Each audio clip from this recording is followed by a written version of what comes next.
This right here is the flag of the United Kingdom, the Union flag. And as you may know already, the British flag is an aggregate of the flags of England, Ireland, and Scotland. But if the UK is made out of England, Scotland, Northern Ireland, and Wales, that means that the Welsh flag has been left out. So in this video, I'll try to answer the following. Why is the Welsh flag not represented in the Union Jack? Before I continue, I would really appreciate you subscribing, so yeah, go for it. But I digress. There's a lot of history that goes behind the conquest of Wales and the Acts of Union, but as for the purposes of this video, I will oversimplify everything to make it more concise. By the year 1216, the south of Wales was controlled by England, while the northern part remained under the rule of Welsh princes. Although, eventually the entirety of Wales would end up being annexed by England.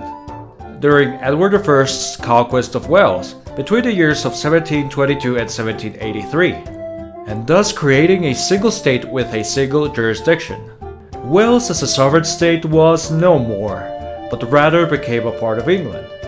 The Union Jack came to be once England and Scotland unified under the Acts of Union in 1706 and 1707, merging the two kingdoms of Scotland and England into the United Kingdom of Great Britain.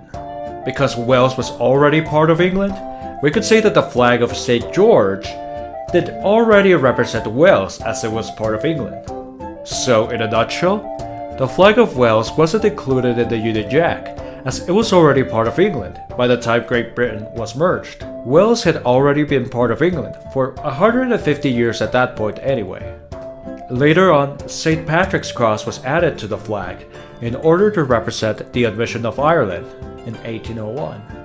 But I digress. But now that Wales is a separate entity from England, having its own parliament and all, why wouldn't the British government try to figure out a way to incorporate the Welsh flag into the British Jack? Well, firsthand, I can see how the government may find there being more pressing matters to deal with than to worry about flags.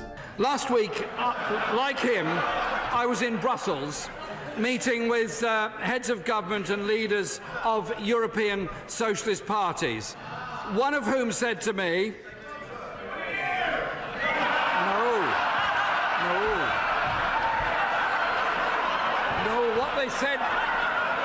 what they said, Mr. Speaker,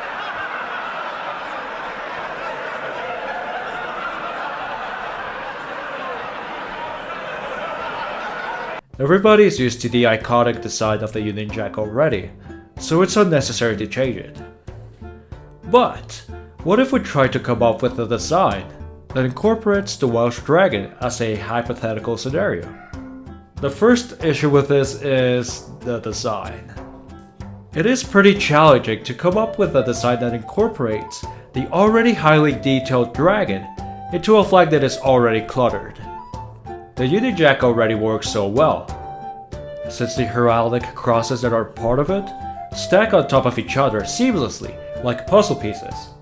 But if we try to include the heraldic cross of Wales, we might find that there's no really space for it, unless we try subtracting other elements from the flag.